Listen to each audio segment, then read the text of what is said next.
But I don't know, the bowel's just boring, man. It's just... That's why you don't want to see it. Not because it's gross. It's just too boring. Just a pink tube.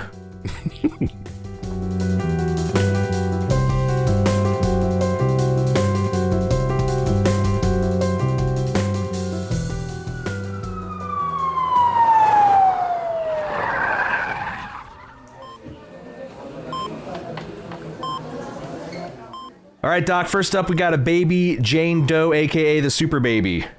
Weren't we waiting on Dr. Hashimi to analyze her paperwork? Still waiting on that, Doc. Great. We need a clean urine sample from her anyway. Have Dr. Robbie do some shame and witchcraft on her to get that for us. Yeah? Code yellow. Will do. Next up, we got little Kylie Connors, presented last episode with body covered in bruises and abrasions with bloody urine. Still waiting on the labs and for the father to show up so Dr. Santos can threaten him medically within an inch of his life. Sounds good. Let's flag this as red. I'm afraid of Santos jumping to conclusions here. Sure, Doc. Mr. Williams, a 58-year-old who tripped last episode, broke his wrist. Dr. McKay thinks he hit his head. He's less combative this episode. Code green. Keep him under observation until he's cleared with a CT scan. Next, Mr. Alan Billings. He's a young man whose arm was crushed by a pallet of roofing tiles. He's got a nasty open dislocation, is in considerable pain. Code red. Let's get that thing back where it belongs and ship him off to ortho. Wait. What insurance did you say he's carrying? Ooh, let me check. But anyway, next we have a middle-aged attending doctor, one Michael Rabinovich, presented last episode not wearing his helmet while riding his motorcycle, is apparently also riding the case nurse. Seems to be ducking his psych consults too. That's a code red. I hope Nurse Hastings knows what she's getting into. You and me both, Doc. We got a second-year resident, Melissa King. She's distracted by an upcoming malpractice deposition, and potential love interest might have just given her a concussion. Put Dr. Langton on her and monitor her for safe return to duties. Code green. Next. Our career alcoholic Louis still needs some fluid drawn off him and an abscessed tooth to see about. Code green. Have our two greenest med students annoy Whitaker while he's working on that. Sounds good. Next, we have the widow Evelyn Bostic. Her husband passed away in the ER last episode, and she has severe Alzheimer's disease. Wolf. Code red. Let Whitaker know she's going to have to be told 3, 4, maybe even 5 times, and even then it probably won't stick. Alzheimer's is hell. I heard that. Next, I have a young woman, didn't catch her name, presenting with glued together false eyelashes. Code green. Seems like a job for Dr. Langdon. Right on. We also have a hard-charging young resident, Dr. Santos, considering a double residency, and Dr. Chavati has competition in the brains department. This might get out of hand. Let's tag it yellow and administer 2 chill pills to our young gunners here. Next, we have Sister Grace, a nun with gonorrhea infections to her eye. Code green. The jokes write themselves. Put Santos on it. She's always good for a pun. Next, we have Mr. Digby, the homeless gentleman with the funk, who's clean enough to remove his cast now. Code green. What's the worst thing that can be under there? Sounds like a job for our new nurse, Emma Nolan. Heard. We have a middle-aged woman, Linda Stevens, presenting with substernal chest pressure and a high risk of severe heart attack. Get Dr. Allen here and have her AI charting system figure this all out. Yep. Next, we have Clint Hansen and his cousin Mona. Clint has a grease burn from his dumbass cousin, and it turns out there's some sort of racing royalty?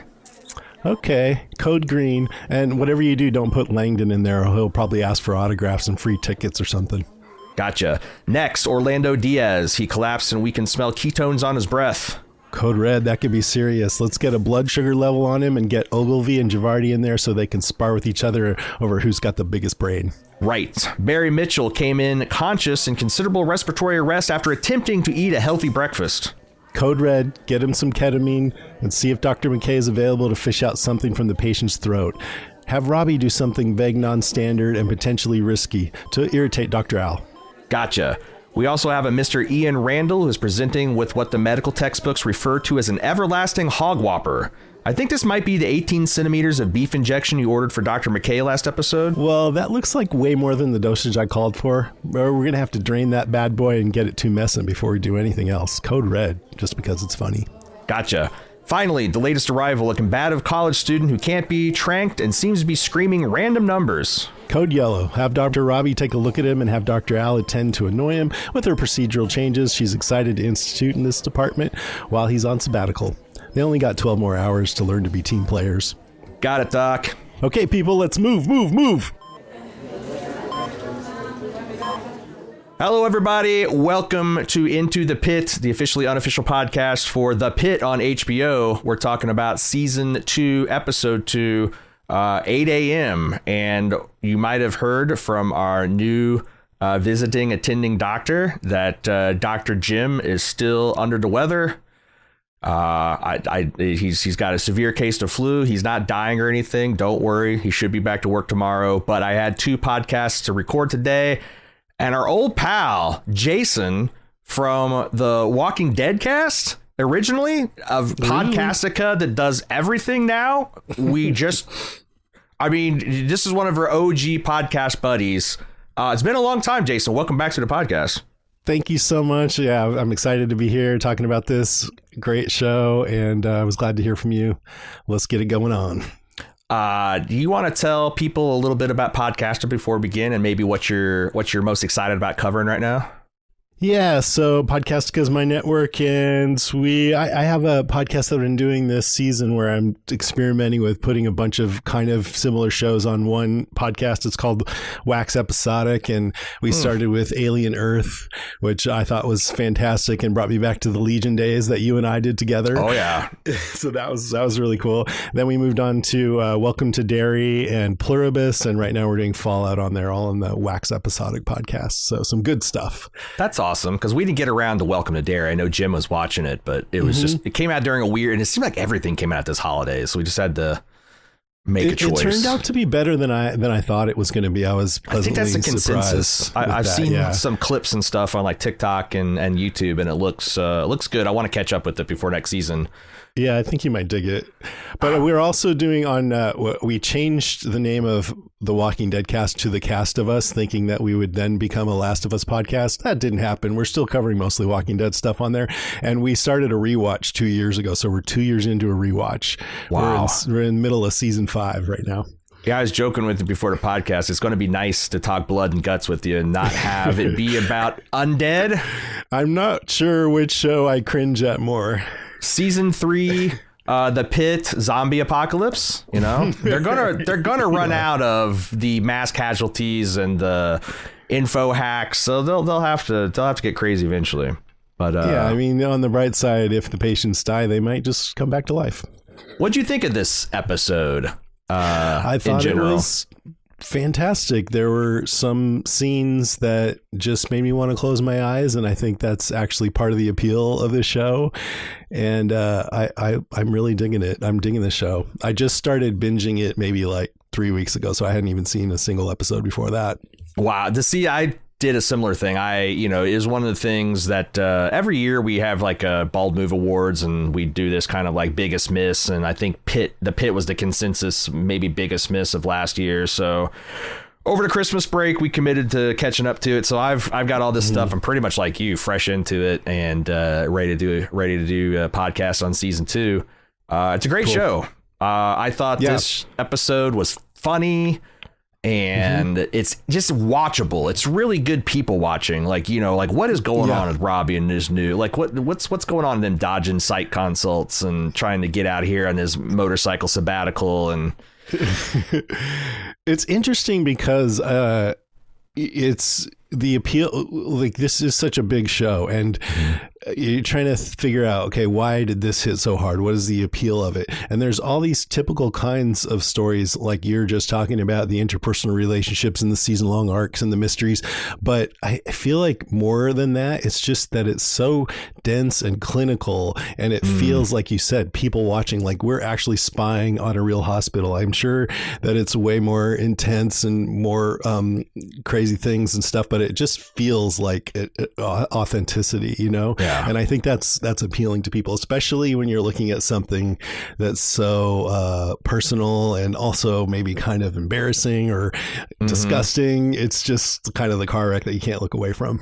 And seeing the gamut of the patients and how they react, the ones that are prideful and or are concerned about the cost of the treatment and are wanting to get out of there and keep it short, versus the hype. You see hypochondriacs that are just kind of making stuff up and know-it-alls, everything in between. In between. It's fun.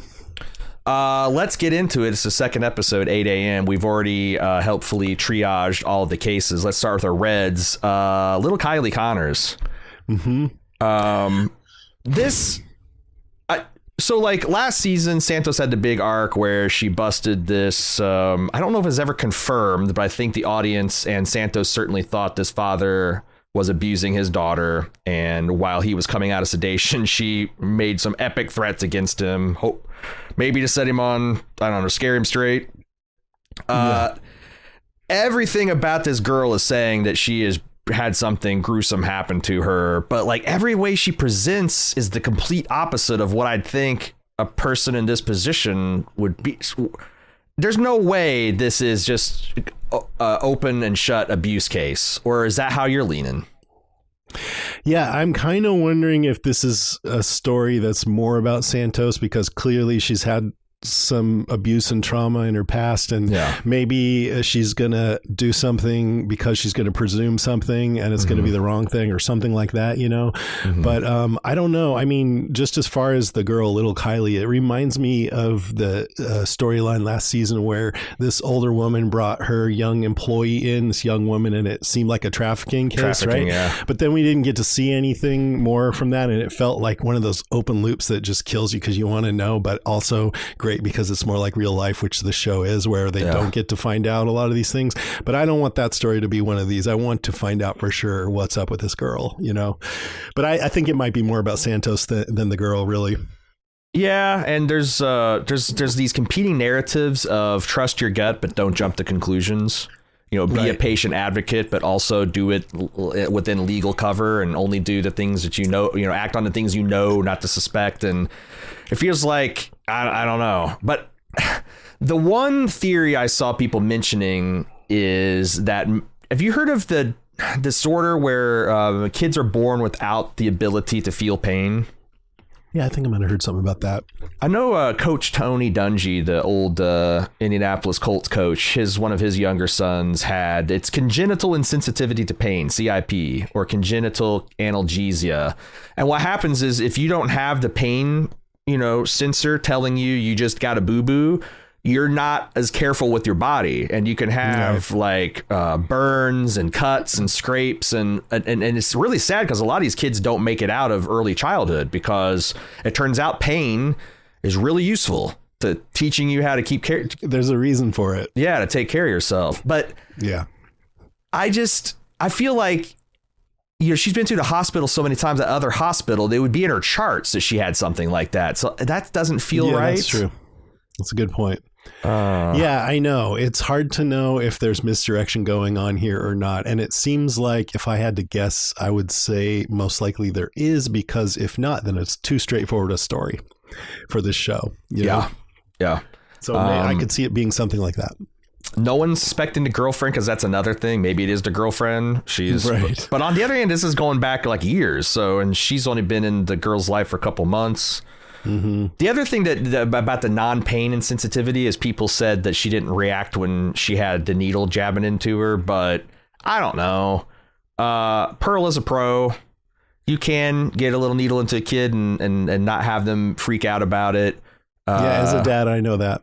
Right. So I just, I don't know. It's hard to tell, but it feels like one of those multi-episode stories. So I don't think we're supposed to know yet. We're supposed to be really curious.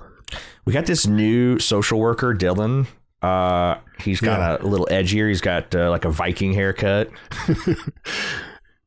Yeah, I liked him. I wondered, why did they not like the one from last season? I can't even barely remember her. I think it's realistic that for example, people were kind of beside themselves that Dr. Connors didn't come back. The woman who had the miscarriage, but she was a fourth year resident. When you're done with your fourth year and now you're capable of an attending doctor, it does, some people hang around, but other people move to other opportunities. And I think you're going to see a lot of that where people come and go, and they're not going to be mentioned because why would you have a random conversation about someone who left 6 months ago, 6 months down the line. So it's an interesting, again, kind of show not tell mechanic with the show that keeps us on our toes. Mm-hmm. And I mean, there's so many little things like that in another show you'd think, all right, what is the thematic reason for that? But in this show, a lot of things they do just because it's realism. The other thing that I thought was a red flag here is that the social worker himself is a little skeptical of Santos. Like, he's not enjoying the joking. That's one reason why I think it might be more her story, because he can tell that she's very much triggered by this situation. Yeah. So when you're in a triggered state of mind, you might do something wrong. And she's joking, but like leaving the hospital to find this dude would arguably be less extreme than threatening a patient under anesthesia with death. Medical torture. But we'll see how we'll keep a close eye on this. Let's move on to Dr. Robbie's love life and mental health. Boy, midlife crisis. He restored a motorcycle. Mm-hmm. He's not wearing his helmet. He's going on a Zen in the art of motorcycle, try to find himself self-help motorcycle therapy trip. And he's dating the super hot case manager. Yeah. Agreed. And there's already red flags in there, because I couldn't help but notice, like, when she got done talking to Robbie, because she's like, hey, why don't you leave tomorrow morning with a smile on your face instead of leaving tonight, and, you know, get one last time to get together. And when he kind of blew her off, she said, you got to stop this. Like, she's aware that this is probably not a good thing. Yeah. Yeah. I loved all of this because we get dropped right into the middle of something, and you can tell that she's sort of had it with his issues. And I kept thinking about the whole attachment style thing: anxious, avoidant, fearful, secure.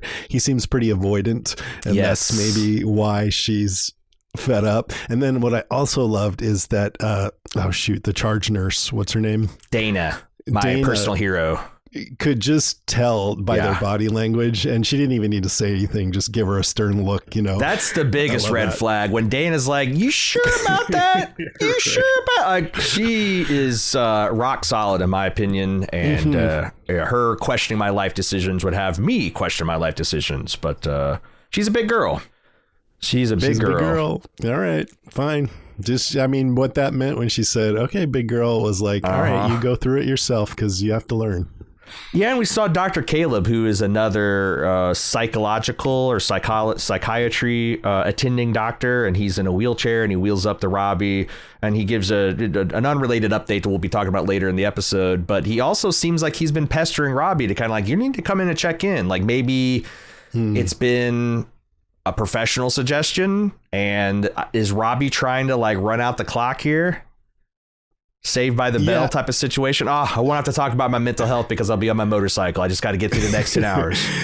I mean, that's very much a continuation of what we saw last season, where he really seems like he needs to process, and he's not doing it. I wonder what the power structure between the chief attending ER doctor and the the case nurse. She seems more of like on the administrator side, like she's responsible for managing the bed openings and patients going into surgery, and so they might be like equivalent or lateral. But that's the other thing I was worried about. It's like, what kind of job shit where you eat kind of implications are we talking about here too? Yeah, I think there would definitely be some implications there, and I don't know what the typical rules are in hospitals, but I feel like I wouldn't be surprised if there are rules against it. Fraternizing. Yeah. But I would guess that, like you said, lateral, they probably each have their own domains because their jobs are different, but I would guess that he would have a bit more power. If you are a attending ER physician with a torrid love affair with your hospital's case manager, we want to know about it. The Pitt at baldmove.com. Yeah, you can change the names if you want. We can make up ones for you. Moving on, we've got this is something that hits close to home. We are about 10 days away from our annual fundraiser to raise money for the Cure Owls Fund. This is a part of, around Groundhog Day, me and Jim do a 24-hour movie marathon. This year we're watching all of the Batman. Yep, that one too. And we're going to we raised just over $50,000 for the Cure Owls folks. My grandfather suffered from Alzheimer's. My aunt suffered from Alzheimer's. And now my dad just passed away the last couple of months. And that was the big, I saw what dad went through with his dad. And that was always in the back of my mind. Oh, my God, can I even do that? But now I don't feel better because now the shift is like, oh, shit, what if it skipped a generation and I've got it and I'm putting my family through that? And you see how just sad this is that, like, my God, that we're. And I'm sure it was a directing choice that she almost identically, word for word, reacted to her husband's death on the 2 occasions she found out about it with the same. But why wouldn't she? She's living this memento life. Yeah. But sounds like they're going to get her, some kind of I don't know what kind of jockeying they're doing here, because Dr. Caleb Jefferson, the psychiatric attending, talks about, well, I can get her a cycle, make it work. Medicare wants her to be in the hospital for 3 days before they'll approve a nursing home kind of thing. But yeah, this woman, now that her husband's dead, they're already in a home, but now she's probably going to need some kind of like memory care unit. Yeah, some kind of like acute care. Yeah. Yeah, it was very sad, and it just seemed like a nightmare for poor Dr. Whitaker. The second time, it's like, oh. It's got to be one of the hardest things to break this news to the family. Yes. And then you're like, I already got through this. Yeah. That's not fair. And then you can see like the empathy, because like she takes his hand and he's kind of tear, but like every single time it's more of like, oh my, this is. Yeah, what do you do? What do you do with your patient empathy when you're locked in like this? I've come to bargain, Dormammu kind of situation. Dig deep, like multiple times for the same. And it also made me think of actors, because it always floors me that actors do multiple takes of emotional scenes like this and have to call up that same just emotion. Get right back into it. Yeah. And that's what this actress did, but it made sense for her character in this case. It's just sad how out of, like, she's literally addressing her husband's corpse and she doesn't realize it. And she's talking about making, like she doesn't even remember being in a home. It's time to go home. I'll make you a shepherd's pie. Unless it's just right. And what did you think about taking her to his corpse? Was that a good move? I honestly don't know. I've heard different schools of thought, and if I ever was going to gear up to take care of someone with Alzheimer's disease, I would read up on it. But like, I've heard different things about how you really shouldn't try to correct them versus sometimes you can do this, and sometimes they have moments of listen. But I can see with Dr. Whitaker, he's so young, he probably hasn't gone through this. Like, maybe this will help her make the connection. Maybe this will be a big enough impact, but no. She didn't even notice. No. Yeah. It's a tragedy. So that's sad. If you care about Alzheimer's like I do, check out groundhog.baldmove.com. It's got the schedule for when we're going to do it. I think it's the weekend of, it's January 31st and February 1st, Saturday and Sunday. Starting at noon, 24 hours at noon. We're going to try to raise as much money to write the biggest check to the Cure Alz folks that we can. Amazing. Even the one with Adam West. Oh, yeah. That one too. Adam West, Lego Batman, animated Batman. Sweet. We got the Kilmers, the Clooneys. That's great. I will definitely put an ad for that in my next podcast. I would love it, buddy. Let's talk about Orlando Diaz. He's the guy who weren't sure if he's tripped or fainted. He was altered, and apparently he was conscious, but he fell out of to unconscious just right before they brought him in. And he's got some diabetic catastrophe. Like, blood sugar of 500 is crazy high. Yeah, it was. Have you ever done the keto diet? I have done the Dr. Atkins diet, and I know exactly the keto breath. I know where you're going with that. Yeah, because it's all about just cutting out the carbs, and then your body stops using carbs for energy because there's none there, and it starts burning fat, which produces ketones. And I've totally forgotten what the hell that is, but it's some way to get energy. And then you're in what's called nutritional ketosis. But this ketoacidosis that this patient was in is just like an extreme version of that, where you just got ketones coming out the wazoo, and it's just really bad for you. That's what I thought when I watched this. I wonder if he is managed like well, or he there's this whole thing about insurance and what we'll pay. I wonder if it's going to turn out that like he's transitioning or because I had this thing like at the end of the year, right before Christmas, I got this letter in the mail from my hospital or for my doctor network saying that they're not going to that my insurance company's throwing a fit and not wanting to cover them next year. And then I got another letter like December 31st said that everything's cool. But like I was like, God damn. I got to get, I'm an older guy. I'm on medication now. I'm going to have to find a new doctor. I'm going to have to get like my meds are going to expire. I don't know if you've tried to get a new doctor, but it's not like something you can just call up and be like, hey, you got to find who's taking patients. And I wonder if that's part of the plot. That's just like how much managing medicine is managing people's ability to pay for it. Was he the guy that was getting transferred to another place because of his insurance? That was somebody else. That was the guy with the shoulder. Yeah. Yeah. But similar. Yeah, like, it could be. It's just how these things can affect your life, like what insurance will cover what and what's out of network and what's not and all this kind of a thing. It's a shame. It feels like you have to do this choose your own adventure path to make sure you get your body taken care of and don't go broke. Absolutely. But the in terms of the meta of this plot line, the big highlight is Dr. Javadi and this James Ogilvy are psychotically trying to duel each other for medical knowledge. You got the Duget Hauser, like she went to college early, she's gone through medical school early, and you got this other guy who thinks he's God's gift to, I don't know, Hippocrates. This is bad. This is going to be bad. Do you think it's actually going to get a patient killed at some point? I liked when Robbie was like, we also evaluate people on their teamwork, and then they both immediately tried to be like the best team player, better than the other one. Right.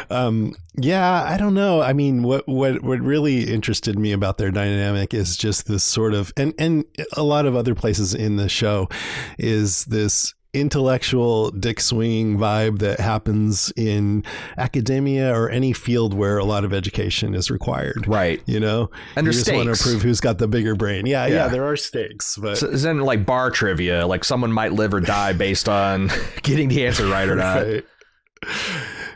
But I also thought it was interesting how uncomfortable Mohan and even Robbie was feeling, like they're using them as referees for like who's the star student. And that I'm surprised that Javadi sunk to it, but I guess she's only 20. She's not even 21 yet. That's her. She's a birthday girl. Well, it hit her where she lives because she wants to think of herself as the genius of the room, and here's this young, new hotshot coming in to take the throne. Well, especially I think that maybe Santos put the fear of God into her that he might take her slot, Yeah, absolutely. It's all of it. Yeah, no, I totally bought it. And the way she played it, like the way that Javadi is so arrogant, it gets me sometimes. It's fun to watch. Barry Mitchell, he is the guy who came in with severe respiratory arrest. Turns out he had some healthy food stuck in his esophagus. Oh, yeah. Or his windpipe. Man, that... Because like they mentioned they did him like the Heimlich 3 times, and I'm like, God, well, what could it be? Like, it feels like that broccoli. What do you call that? It's not a head of broccoli, twig of broccoli, a floret. A floret. I knew you'd have it. Yeah. That seemed like it was purpose built by God to like a puzzle. Yeah, like a toilet roll brush. It just got there, and now it's like it can't get out. And you got to turn it different. Yeah, you wouldn't think it'd be that hard to pull broccoli out of someone's wind tube. It's like that game Doctor, where you have the tweezers and you have to. You remember that game? Oh, you have to turn the little thing the right way, or you. Oh yeah, that's that was the shit back then, man. Here's the thing: we just talked about how kind of unprofesh and non-team player Javadi and Ogilvy is, but we also have Dr. Al Hashimi and Dr. Robbie essentially doing the same thing, where Robbie's kind of like. Yeah. Absolutely. He's not a maverick, but he's done more ER things, and he knows the cost of like keeping a bed occupied for an hour longer than it's not, where she's just by the book, does not want to get sued for malpractice. And even and sometimes where she'll put that over a higher priority over the patient's comfort. Yeah.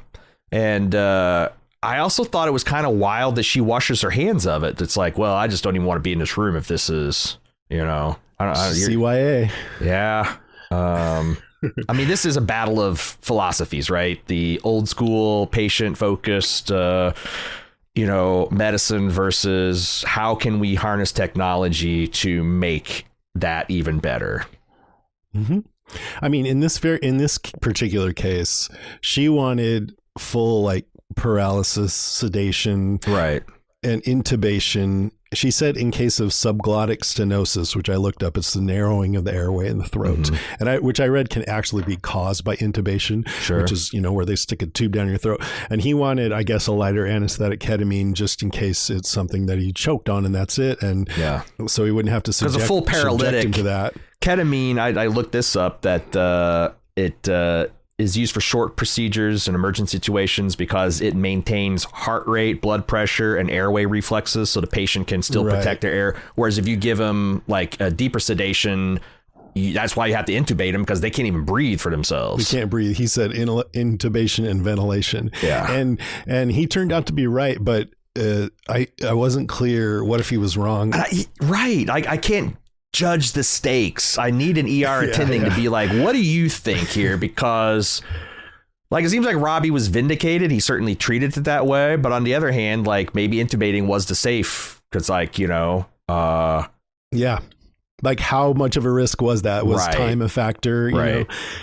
Yeah, because like seems like if you did the ketamine and there was no obvious blockage to the airway, you could then give him the medicine and slip the. Yeah. But like, is time that critical? If time's not critical and that's the case, then that was definitely the right move, right? Try the less invasive thing first, and if that doesn't work, then do the other one. I agree. We also see the broccoli in his throat with the little camera in there, right? And that reminded me of an invasive diagnostic procedure I had, which I will not detail, but I'll just say I've seen parts of myself that I never thought I would see. If you're over 45, when the doctor says, hey, you want to see your bowel? I don't know why any of us say yes. Just tell me what's wrong with it, or if it's good, or if I have anything that needs to be looked at. But like, no, I don't really want a 4K 240 frames per second view of my internal large intestine. I'm guessing that a good 75% of the people who like the Pitt would say yes to that. Really? See, I don't think it's interesting to look at like an open heart surgery. I was just talking about this with Jim last week, that I'm the guy that's like, if I see something on YouTube where it's like, 30-minute heart transplant and and I was like, yeah, hell yeah, I'll watch that. But I don't know, the bowel's just boring, man. It's just that's why you don't want to see it, not because it's gross. It's just too boring. Just a pink tube.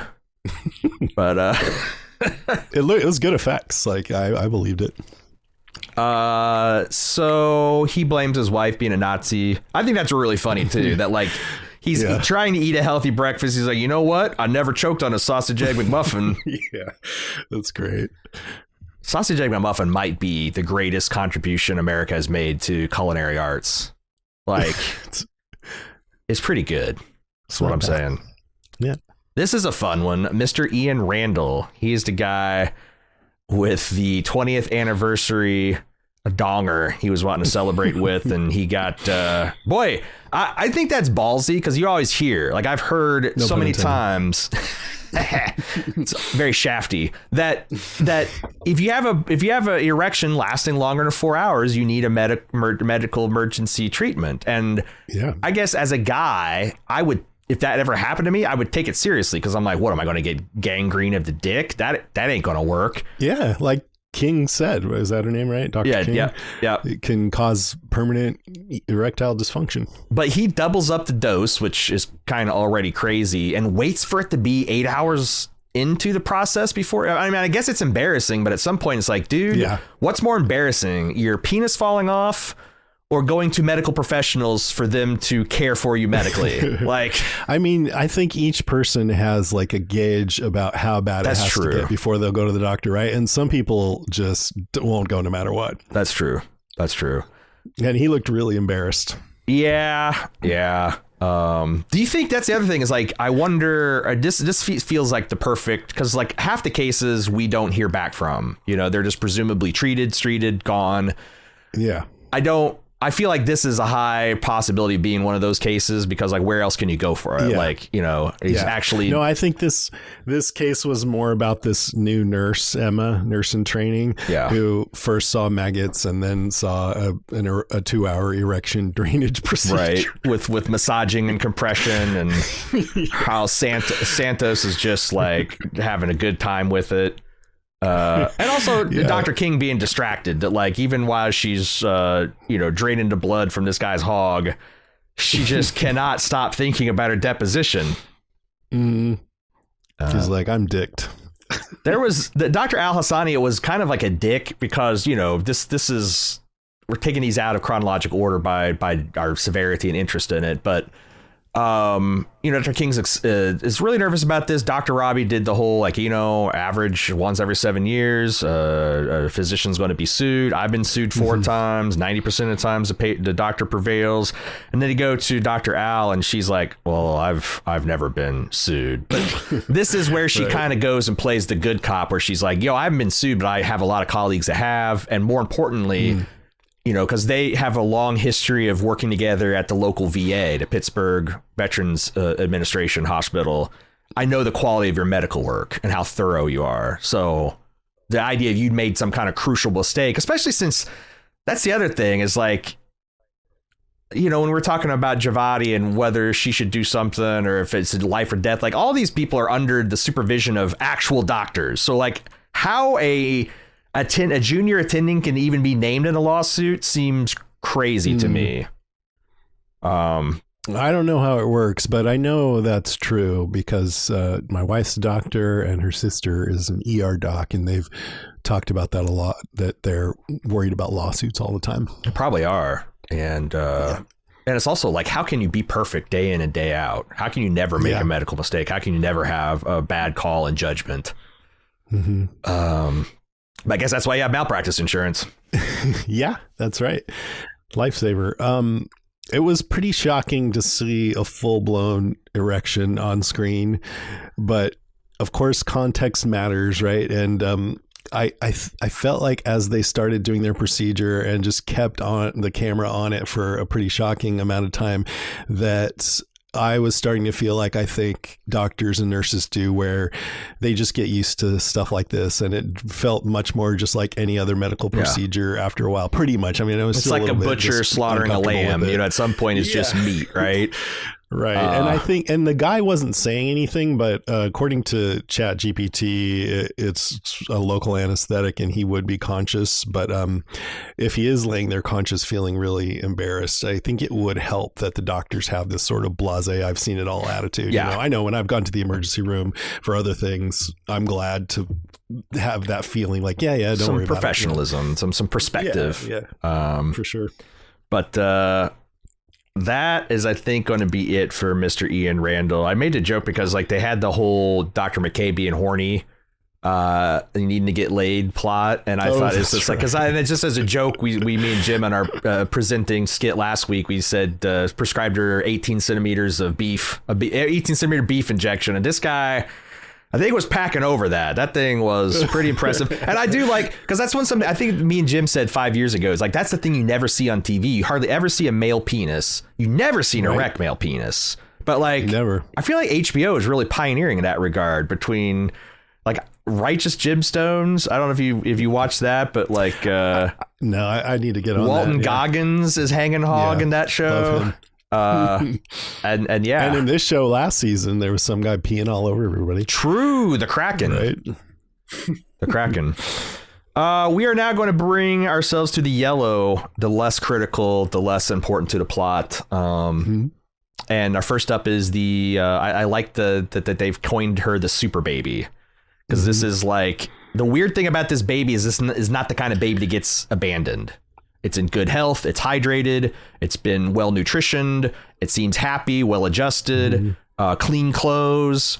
They said tested positive for rhinovirus. Yeah, I think that just means a cold. Yeah. exactly. It's one of those things. So like, yeah, what? And also the big thing last episode was, why did Dr. Al-Hashimi go fucking catatonic?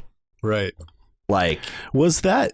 I feel like I might be remembering this wrong, but did she seem fine for a minute until a test result came up? She looked at the paperwork and then I thought maybe she was having a seizure. But when we come back and you actually, I noticed that there's tears in her eyes. There's something that's affected her deeply. And I, for the life of me, can't think of what it is.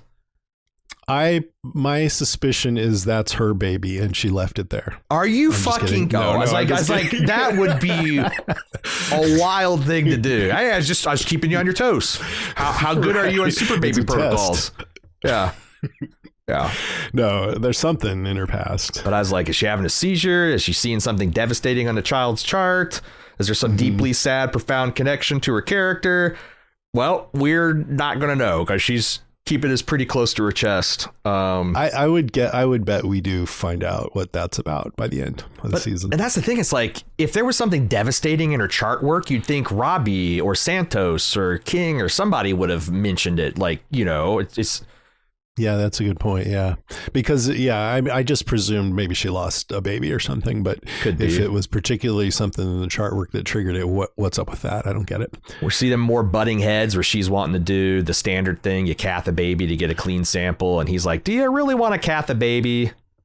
Right. Do you want to be a month old and have someone shove aquarium tubing up your urethra? I wouldn't. That's a 49-year-old. And he's got this...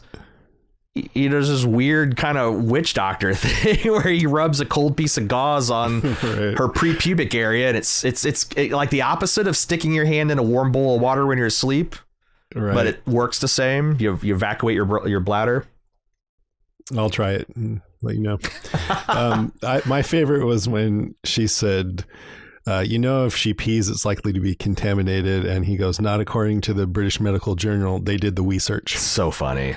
Which I can see where she is supremely annoying to him just on principle that she wants to make changes to his department when she's going to be temporarily there, blah, blah, blah.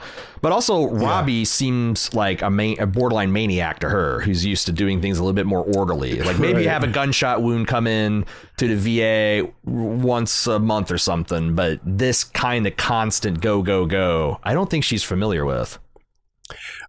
Can I list off their disagreements? I just put them all together. Yeah. Because it was a lot. There was a lot. They butted heads a lot. She didn't approve of him going by gut. She wanted to use generative AI, which we'll talk about. He doesn't seem on board with that. She wants to call orthopedic department, but he knows they take too long. So let's just pop the thing back in right now. Right. He's been sued 4 times. She never has. I don't know if that counts. I guess this was from last week, but she doesn't want to call it the Pitt, and he likes that. She wants the catheter for the baby, and he doesn't. And then the whole full paralysis intubation thing versus not. So yeah, I mean, they're doing a good job, the two actors, of playing it like two people who do seem to have some amount of respect for each other, but when you really list it all out, they're just constantly butting heads almost every case. Yeah, they have a severe difference in medical philosophy, it seems. I don't know how they're going to work this out in 12 hours of chaos, but we can hope. She's going to be on the back of his bike for the sabbatical to bring somebody else in. Poor Nurse Hastings. She got put aside for the doctor. I like Dana. Dana is my hero. I like, Robbie says, you seem a little punchy. She goes, that's my new baseline. You look at me funny, I'll gouge your eyes out. Like, yeah. The way they played that scene was just perfect. Two people at work who clearly like each other. Yeah. And also I also really like the non-sexual harassment, sexual harassment, where, he's like, oh, good thing Dr. Al's taking care of that. Better her than me with that guy's boner. And he's like, wait a second, I didn't mean that sexually. I mean, I don't want to drain some dude's hog. No one does, but like, it's not a sex thing. I thought that was funny.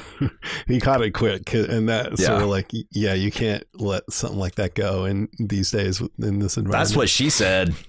I feel like Santos would be more likely to sexual harass somebody than Robbie, but we'll see. Next is Mr. Alan Billings. He's the guy that came in at the end of last episode with the gnarly open dislocation of his shoulder joint. Yes. My God. Ugh. I watched this episode twice, and that scene bothered me just as much the second time, if not more. Dude, when Dr. King stuck her whole hand in there and was like, and then that bone just like snapped back with it's like it just disappeared. It's like one of those things where you watch a snapping turtle like eating a fish or something, and it's like it happens so fast you can't even see it. It just made this horrifying sound. And then the doctor, like Dr. McKay, is like wiggling his arm around. It's like, wow, that really is like they're just completely non-phased by the body horror they just experienced. I know.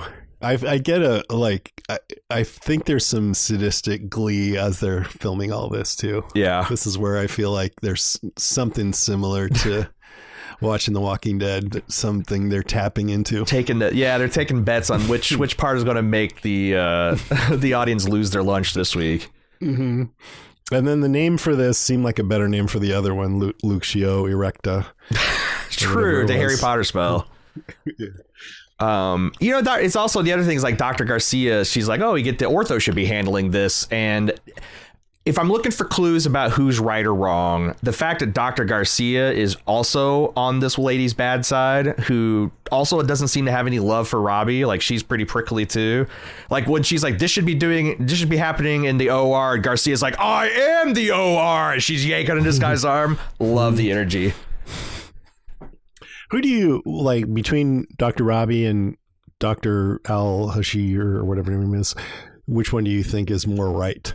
I gotta say Dr. Robbie, but I think it's more experience. I saw how freaking awesome he was last season, and I see how much he cares. Like, oh my God. Yeah. I don't think I have ovaries, but watching him like handle that baby and be so sweet, right. I felt like I ovulated. That's hilarious. Like he's no wonder Nurse Hastings is rolling the dice with him. He's a catch. Yeah, I think I think so too. I think nobody's perfect, and he maybe could be a little bit more open to at least talking to her about her ideas. But yeah, I think you're right too. I'd like to have him as my doctor. There's a little theory, hypothesis, synthesis that needs to happen here. Like she needs to learn some things from him. But he, honestly, this AI thing, it's like, you got to check it for typos and stuff. But that's probably true of anything. It seemed really cool until there was a mistake that could have been really bad, but yeah, that's the point. You have to check it. So I think, the way it came off was like, oh no, that was a total failure. But she said, no, you have to check it carefully. And if it could really save time. Yeah. I feel like it's a referendum on how you feel about AI. If you're AI skeptical, like Quan and maybe Whitaker are, then this is a gruesome failure. But if you're kind of AI curious, like Ogilvy and Al Hashimi, this is like, it's 98% accurate. Like this saved us potentially 20 minutes of paperwork. You got to spend 30 seconds proofreading it, but will you? But the thing is, you have to be careful about everything as a doctor in the ER. So you would just have to consider it just as important to check that as you would to check any patient or anything else. Yeah. But I would be afraid still that, this is going to cause a problem. And there is a part of me. This is the insurance plot, too. This is where Noelle Hastings comes in and we learn that she's having an affair with Robbie. And she mentions that his insurance won't cover a hospital stay here. We need to ship him across town to Westbridge Memorial. From I always wonder, like, how pound foolish, penny wise are they being here? Like, it's really all said and done less money to get this guy stable, put him on an ambulance and ship him across town. Like, how can that possibly be more efficient from a money perspective? Yeah, it's just because of the way that it's all set up with certain insurance providers. Yeah. Working with certain doctors that they don't have a way to efficiently adjust that on the fly. You know what I mean? What's wild is if you're not American, and I've got, we got several non-American fans. I'm sure you do too. Like, what are you talking about? I know they can't fucking believe it. They can't you really debate about whether to take a ambulance because it's going to cost you $3,000. Like, hell yeah. Yeah. So that little exchange where McKay is like, what, you're taking him to another facility because of insurance? You know, she doesn't like that. What am I missing? Is something else happening with this patient? I wasn't exactly sure what was going on there, but I think she just caught that there was some kind of vibe between Robbie and Hastings, and she didn't really read in, oh, this is because they're dating. She just thought something's weird here and misunderstood that it was about the patient. Yeah, right? I got the ideas because I don't know, but I got the ideas like, you know, this is kind of something you'd get from your general manager. He'd come by and be like, hey, we got to do something. Like, this is essentially the two vice presidents of the hospital from different departments coming together and saying, and I felt like this was an excuse for her to come down and see Robbie. And McKay's like, this, why is the head nurse of hospital management down here on an insurance case? It's routine. And there's a little bit of McKay like being bothered by it on principle, but there's also, there's something about the vibe. Mm-hmm.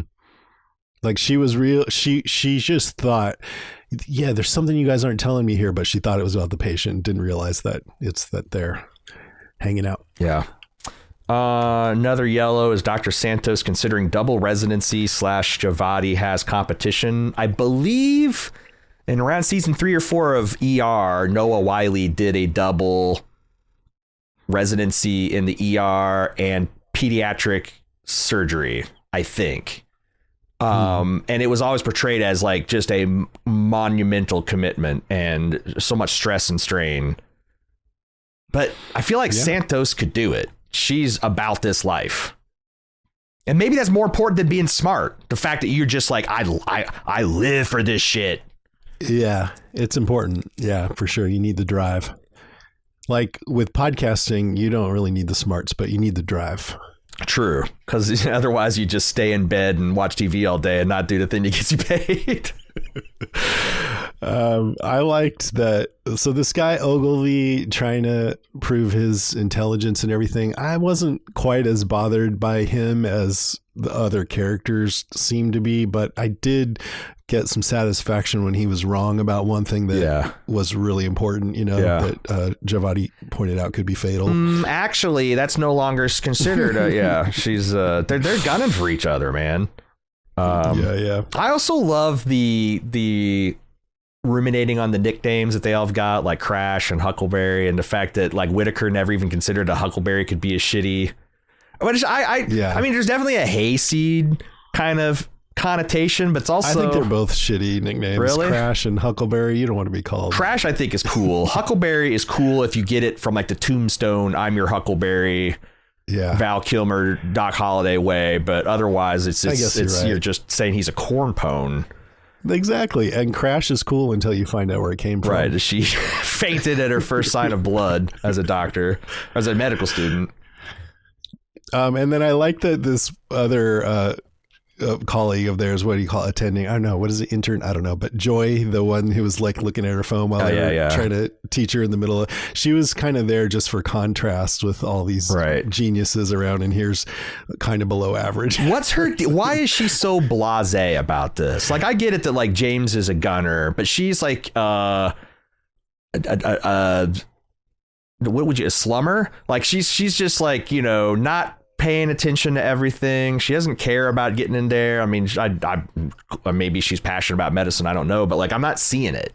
I thought it was just for contrast to show here's these two hot shots and here's another person who's kind of the opposite, like a bit lazy. I mean, I wouldn't want her anywhere near me. That's the thing. It's like, as annoying as James is, I'd take him over her, because she's like, absolutely. I'm sorry, what did you say? I was reading Twitter. Right. And the other thing about this plot is there is this creeping birthday party celebration that Javati does not want people to realize how young she is, and Perla and Princess are going to make it happen anyway. Mm-hmm. And also I think because Jim processes the feedback, but I still see it as it comes across. I got clowned so hard by pronouncing that language Tagalog. I don't know how which to is say like the it. Girl Scout cookie, but apparently it's Tagalog. Okay. So, sorry about that. Something I've only seen written down, never pronounced. I got the combative college student. This was the the open dislocation of last Right. episode, the guy that comes into the med bay right as the credit sequence is hitting. Mm-hmm.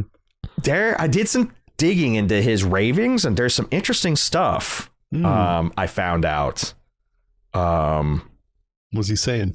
So he's screaming 2901, get off me. And there's two possibilities. Apparently, Pennsylvania Criminal Code, there's section 2901 of Title 18 that covers kidnapping, defined as unlawfully removing another substantial distance under circumstances from the place where he is found, or unlawfully confining another for a substantial period of a place in isolation.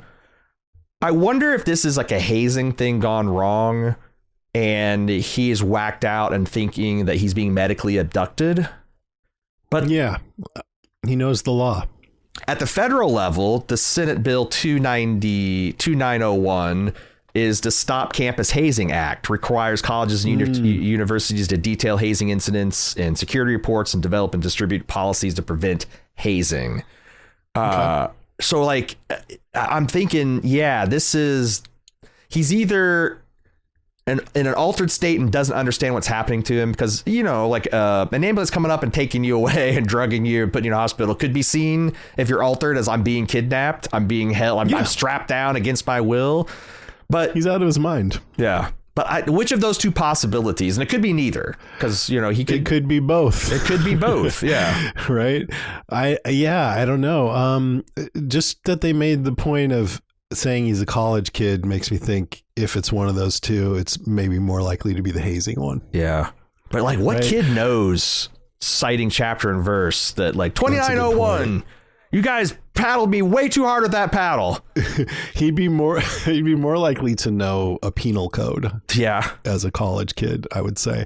So I don't know, but my first thought was he seems like he's on PCP.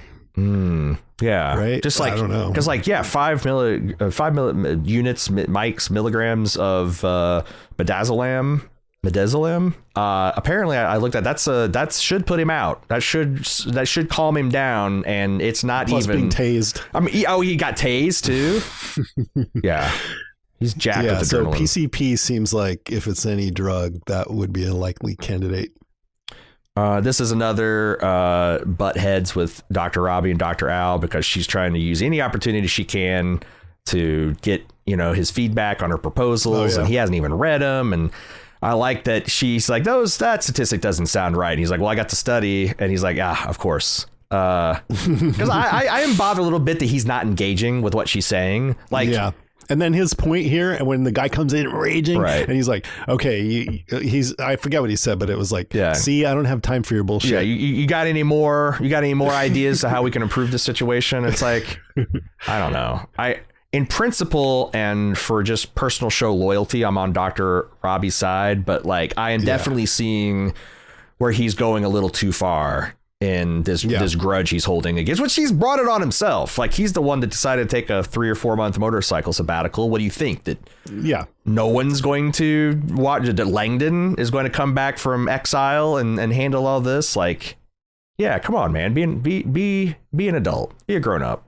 Absolutely. He's got his issues, and I'm on his side too, but I think characters without issues are boring, and also it's like doing this Walking Dead rewatch. You know, if I ever criticize Rick Grimes, some people get upset, but I'm like, hey, he's going through a story arc. It's more interesting. Yeah, I think we can criticize Rick when he starts talking to non-existent people on a phone that's not plugged in. Okay, like that is, or just waving his gun around at innocent people and screaming at the top of his lungs. But we're now to the green, the lesser triages, and Mr. Williams. He was last episode a 58-year-old guy who was really worried about unnecessary medical procedures. He broke his wrist. He might have hit his head. He was acting weird and aggressive. Seems to chilled out this episode, but I'm assuming that's to set us up for some kind of crazy thing for episodes ahead. Well, I mean, that's sort of the point of him. Robbie calls it a labile effect. I looked it up. A labile effect refers to rapid, exaggerated, and often unpredictable changes in the outward expression of emotion, like shifting quickly from laughing to crying, blah, blah, blah. So it's just that his personality keeps changing, right? That's what's happening with him. And It's weird. Is it Is it drug based? Is it just from the head trauma that he denies he has? Yeah. And also there's something interesting where she's like, you call the family and see if there's any history. Like, does he have a psychiatric history? Is he having an episode on top of the falling down? Yeah, it's really interesting. I bet that would be a really good acting challenge to play that part. Yeah. This guy, shifting. Did you watch The Expanse?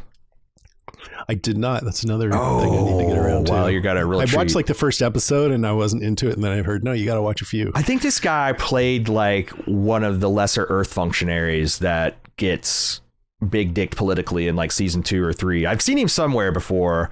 And like I said, it's like anytime I see somebody I've seen before in like speaking roles, I'm like, oh, well, this is not just the patient du jour. He's going to have a longer arc, you know. Let's move on to Dr. King's malpractice suit depot and love life. You know, we kind of talked about this, that the only thing we haven't talked about is the cute boy that was taking a shine to her, and him. I think did you see how hard she hit her head against that cement floor? Like, it bounced. Yeah, see, I think I must have been taking notes both times because I really didn't see it, but it was clear how she was afterwards that it was And I've serious. had 2 concussions, one skiing and one sliding down my cousin's frozen driveway. And yeah, you take a sharp blow like that to the back of your head and it's all whoa, whoa, whoa, whoa, whoa. And am I going to puke now? I'm seeing spots. Yeah, but you're impaired. So you probably... Yeah. You know, in both the cases, all I want to do is get up and keep moving, you know, which is probably not the right thing to do. And I'm okay. That's what she's doing. But she's got doctors there. And it's like, nah, you can't do that. Yeah. And they say doctors make the worst patients. Yeah. I thought it was funny, everyone giving Robbie shit about not wearing a helmet riding a motorcycle, which you should. That's dumb. But also, yeah, doctors have a little bit of a God complex. You know, this couldn't happen to me. I know too much about it. Now I'm picturing Dr. Al suggesting that they all wear helmets in the ER. Well, if you're going to continue having patients assault you on a season basis, then yeah, some headgear, show up in like a full riot suit, you know? Yeah. So what was interesting to me about this whole thing is it felt like a fake out rom-com story that was just a little too traditional, right? Like this cute guy is trying to ask her out and she's so oblivious because of her personality that she's not realizing he's flirting with her. Yeah. And where's this going to go? And then suddenly the cops show up and he knocks her down. And I was like, whoa, what's going on here? Yeah. Pretty crazy shift. Yeah. But I guess he robbed a liquor store and he took off on his bike. On bicycle. What a king. What a Chad. I think it's interesting that Dr. King, it's almost like she doesn't consider herself having a life. It's like, what do you like to do? I do what my sister likes. You know, she just works and takes care of her sister. I wonder if it's going to kick off, like, she almost started thinking of herself. You know, this guy got her talking about, I cannot wait to hear more about the 17th century Ren Fair character that she's worked up. I got to know more about that. But like, I wonder if it's going to kick out, like, is there something more? You know, do I want to have a relationship? Do I want to, you know, do something more than whatever my sister wants to do tonight? And I don't know. It's she's kind of my favorite character. My favorite, I guess, non-Robbie character. Interesting. Yeah, she is very interesting. Yeah. Just want her to be happy. What do you make of her? Because that's the other thing. Her relationship with Dr. Langdon. As far as I know, they worked together for one day. Mm-hmm. Dr. Langdon did not apparently know anything about how to deal with autistic people. And she's got a touch of it herself, so she did, and she showed him how. And now, like, he's completely on board. Like, he is all up. He is the autism whisperer. He's the one that can see her being overstimulated. You need to sit down here, and it's really noisy and bright. Like, giving her the stuff that she taught him last episode. I like that. Yeah, but she's also like, I don't know. There's almost like a puppy love thing with her. I think she's got a little bit of a crush on Langdon, but in a way that she might not even be knowing what's going on. Yeah. I don't know. I mean, I like the moment with them this episode because he's come back from his whole thing of stealing drugs. He's been through rehab. He's apologizing to everyone. He just really wants to make amends. You know, he probably went through a 12-step program, and he did the same to her, and I let you down. And then when she just looked at him and goes, you never let me down. It was just a nice moment, right? Yeah. And I don't know if... On the other hand, you also worked with him one day, so how many opportunities did you have? I didn't think about that. But yeah. So I hope he doesn't fuck it up because... well, there's this dichotomy of him where he's like wanting to be earnest. He's wanting to take responsibility. But then he also has these little shitty comments about like, oh, they got me in triage with the other drug addicts. Yeah. And it's like... Well, he was always kind of prickly, and I wouldn't want them to completely take that away. I wouldn't either. But also he's been through 10 months of inpatient, and like it just seems like he'd have more perspective. Like, yeah, why are you just eat your humble pie? Prove that you're not going to be an ego monster about this. And he's doing it half right, but then I don't know. He has a big ego. That's the problem. I also think, what does Dr. Al think about him? Because there's that tease where he introduced him to Dr. Al. She's like, oh, I've heard all about you. But then she gets busy and I'm like, oh. She seemed to like him in that moment. Oh. It was weird. I thought she kind of respected him, but interesting because I thought that was weird. So she gave nothing to me in her face, but I was like, knowing what I know about her character, does she see him as a liability? Yeah. Like he is. You would think so. He's a question mark. You know, like she's something for sure. I've never even been sued for malpractice. I can't even imagine stealing medicine from patients. My God, I don't know. She just had a big smile on her face when she said it, but the other thing is like Langdon didn't seem to be even interested in her AI. Like she invited him to, and he's going to be his boss. He's like, hey, why don't you sit in this and give me your opinion? He's like, I might take, but I got other. And what has he got to do? He's on triage. He's got nothing to do. Right. So I was surprised that she wasn't more shitty about that. I'm sure there'll be more with these two coming up. Yeah. I also wonder if they're doing another kind of like, dual storyline here where she's worried about this legal thing with the deposition, but she's also worried about having to be a material witness against a patient that she starting to care for. I wonder where they're going with that. Yeah, she seemed really freaked out about that, and I don't know if it was just why. If it was because she's already got this court thing and courts are freaking her out. She just doesn't want to have to speak against somebody in a public hearing, and it could have just been the cops are there to just have Dr. Robbie go in and take care of her like he was taught last, just to show that he's got it. You know, he learned a lot from their interactions. I presume they were there looking for this guy, but I don't know. Yeah. Well, no, they were. I'm just saying that, like, narratively speaking, they were there just to give her some more stimulation while she's concussed so that she would start wiggling around and freaking out, and he could be the autist whisperer. Another green case, Louis. I love Louis. Louis scares the hell out of me. Louis seems like a guy I'd love to be a friend with, but it's one of those things where it's like he's got a leaving Las Vegas kind of mentality of this drinking. He's so happy. The only thing I see when I see him is, come on, dude. I'm just frustrated with people like that. You know, you can smile and be cool, but get your life together. Yeah, you're killing yourself. And it's got to go double for the doctors who, like, you know, guy's likable and he's respectful and he's tries to be funny and a good attitude about it, but he's having a good attitude about killing himself. Yeah. Yeah, he's good to be around. And it's weird because they're not saying, look, man, you really need to get your life together. And I understand why, because it hasn't worked, you know, but it still feels weird for them to just be, it's like he's bringing his car into the shop, you know? I mean, he even says like they have to change his oil or something. Right. He's like, I got 1.5 gallons of premium unleaded. I did start to like watching this episode twice. It did have a feel like, I wonder if being a doctor kind of feels like being a mechanic at a certain point. Right. Like, look what just rolled into the shop. I will say that the one thing that Ogilvy really pissed me off is when he showed up Whitaker's like, oh yeah, and he's like, he explained the concept of, and then then he mentioned something like, he's like, but he failed to mention if there was blood there. That's like, but there's no blood there, asshole. Like, what? Yeah. What do you do? What do you like a gotcha? Yeah, you're trying to show up a first year resident when you're, I don't know, this guy. Yeah, you're right. Yeah, that pissed me off too. Like, frame it differently. You're making a point here, but don't make it where I want to smack you right afterwards. I don't like Dr. Joy Kwan either, but the way he came up, she's fun to watch, and he did that like namaste stuff with her in Farsi, and she's like, oh, I had some friends who were Persian, and she's like, I can't believe you had friends. I'm getting the whole like this guy. How does he relate to people? Good. She said, the Dr. Al said, I'm impressed, and Joy's like, I'm impressed too that you had friends. Yeah. Yeah. And Kwan's completely the reason I'm not completely like, oh, I don't understand this woman. She's checked on her cell phone is because she might be his kryptonite. It's like Mothra and Godzilla. Let them fight. The young woman, the glued together eyelashes. This is my thing is like there is a little mystery here. She asked for a Dr. J and he's like, is that an ophthalmologist? No, Dr. J in an ER. We have a Dr. J in an ER. Well, she's a medical student.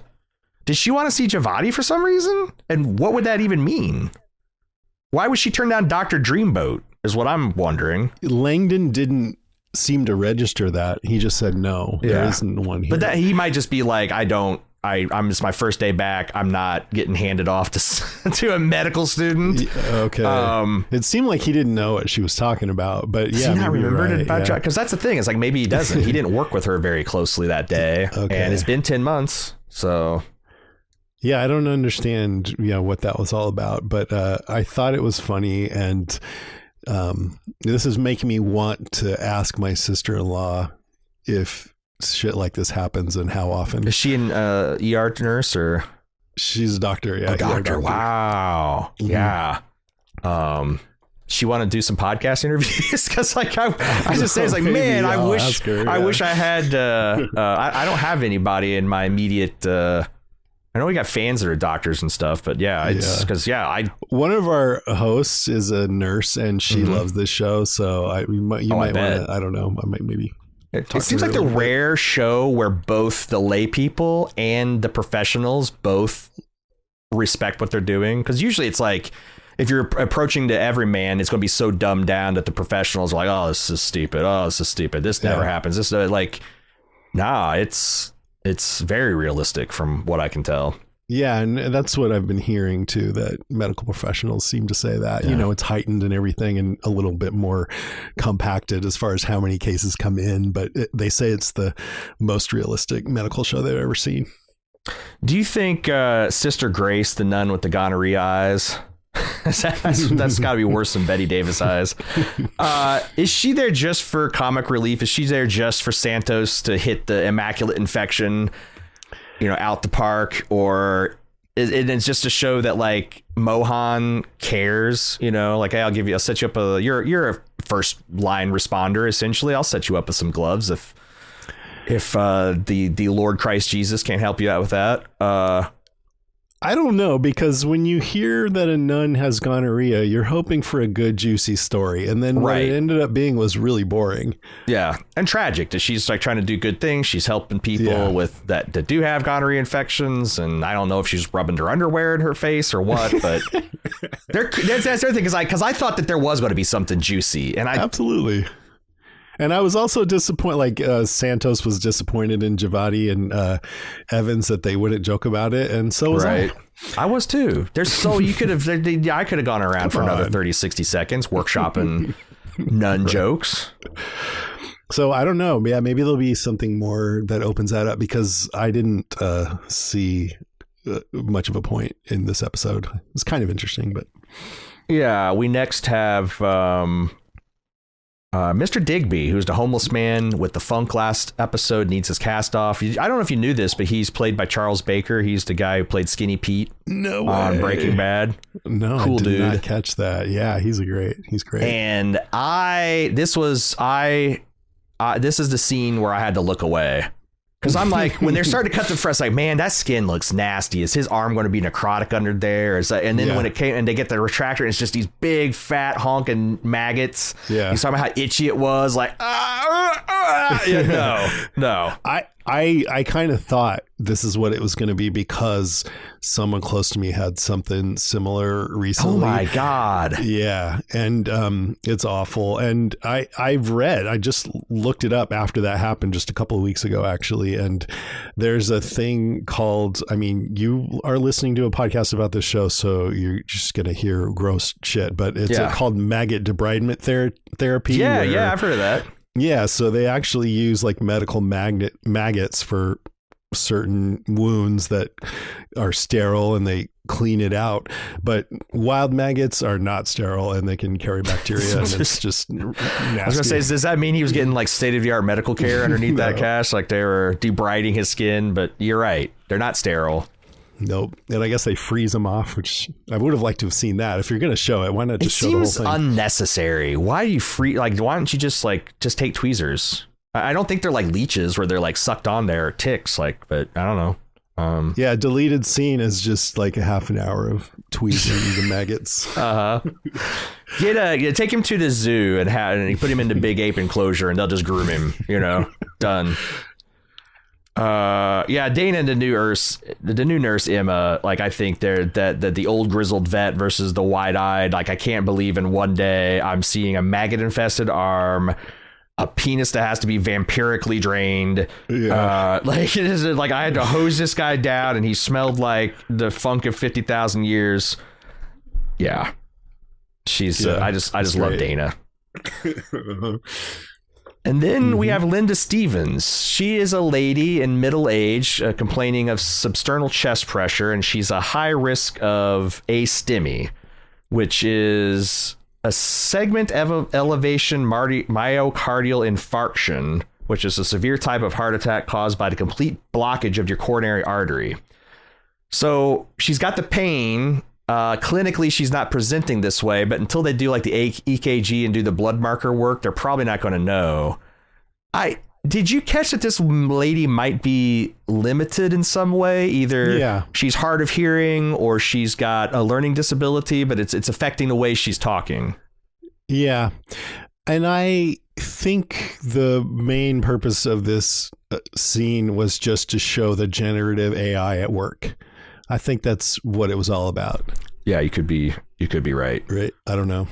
And then you got the alpha and the omega of the opinions here. Like, James is blown away. It's a time saver, 80% less charting when doctors spend 40% of their time doing paperwork. That'd be a huge win. But then you got Whitaker saying like, well, it fucked up, and not like in a minor way. She's like taking asthma medication. It's got her on an antipsychotic. Like that could kill somebody. But it's like, I just don't, everyone feels a certain way about AI. And I don't know where I come down to it. Because the other thing is I listened to an interview with Noah Wiley, and he's like, I think more doctors would be on this stuff if they felt like this would actually give them more time with patients. But what they're afraid of is, you're doing 40% less charting. Well, now you can see even more patients. And cumulatively, you're still not spending the time you want with them and taking the time to make them feel cared for and to catch everything. You're just working even harder. And it seems like we hear every so often about, lawyers being caught with bullshit things in their briefs. That sounded way wrong. But anyway, you know what I mean? Because of AI. And so you wonder, like, would this put someone in danger? Like I use AI, and my reaction to that was, hey, if it works, awesome. But also I was a bit skeptical. So I don't know. Yeah. The Farsi he used, he says, Mota Shakaram means I am thankful to you. And apparently he picked this up from his Persian friends at UCLA. Right. We'll see. Break the ice. Finally, it feels like I felt like they were setting up for something like last season where you got the surprise history of the first black ambulance drivers in Pittsburgh and how they were the start of the, like, Langdon recognizes Clint Hansen and his cousin Mona. They're racing royalty. This is like, I guess I'm assuming it's stock car. It's something like the Earnhardt family or whatnot. Because they're fictional, right? The ones that they mentioned. I could not find any actual real life hits, and it seems like that's the way the show rolls. It likes to fictionalize all the real stuff it's talking about. But this guy's doing some kind of brunch buffet, and his cousin dumped a full pan of boiling oil into a dishwater that he was, and that's just a terrible idea. Yeah, there's no question in my mind that she is completely at fault in this argument. Yeah. A, you don't throw grease in the sink ever, and B, he was doing the dishes. but Langdon, why Langdon hits on this like, oh, the racing family? Like, again, I satirically, that's like half of what we're doing in the intro, but it's like, is Langdon gonna be like the biggest NASCAR fan in the world secretly, or like, where could this go?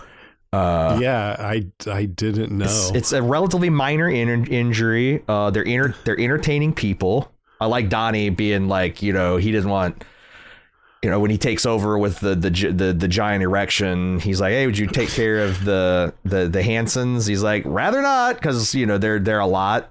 They kind of hate each other, and I don't know if that's their standard state, but I feel like I'd be pissed at my cousin if she had just given me 3rd-degree burns on my arm. Absolutely, I was fully on his side. When I got to do the brunch buffet, it's 8 a.m. and I got to get the brunch buffet, and I'm sitting here in the ER. Here's what happened.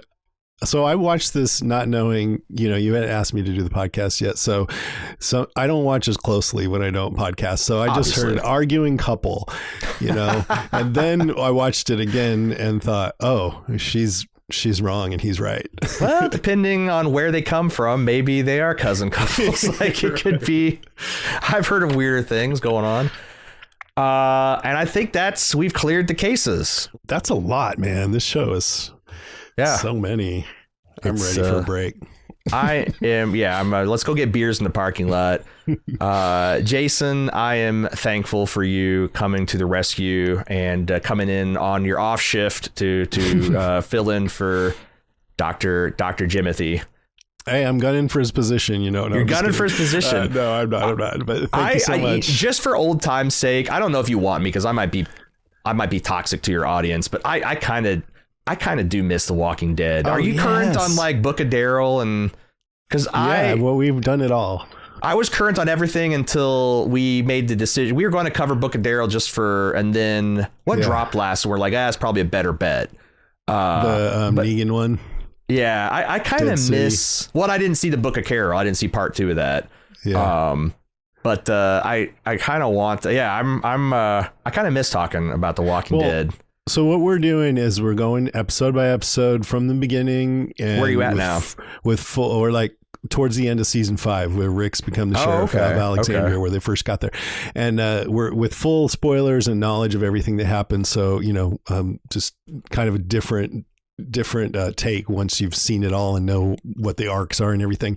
And we often bring in listeners as guest co-hosts, and we would absolutely love to have you come in for one. I'll send you a list of the ones that are available, and if you want to just pick one out that you'd like to talk about, that'd be awesome. Seems a lot of fun. But yeah, like I said, you're one of our oldest podcast buddies. You've been doing this about the same time. You drug us along to several expos and cons, and we got some interviews, and we've done, like you said, FX Legion. We did that whole thing together, didn't we? Like all the seasons. Yeah. I think Jim pieced out after like season 1, but yeah, he wasn't as into it. That was a good show, and it was great. It's just great catching up to you and seeing you again. And likewise. I'm so glad you were able to step in for it. It's a lot of fun. Same here, man. Thanks a lot. Tell them about Podcastica one more time, where they can find you and all your other fantastic hosts. Yeah, just go to podcastica.com, and if you click podcasts, you can just see all the things that we're doing on there. If you'd like to send us feedback on this show, thepit@baldmove.com is how you do it. You can go to support.baldmove.com to find out how you can support our efforts to keep doing podcasts, get ad-free feeds, and some other extra bonus content and some other nice things. Don't forget, if you care about Alzheimer's or want to see us melt our minds by watching 24 hours of Batman movies, check out groundhog.baldmove.com to find out how you can participate in that. It's just 10 days away. I'm so excited, nervous and excited, but thank you again, Jason. Thanks to everybody listening. We'll see you next week. Thanks, everybody.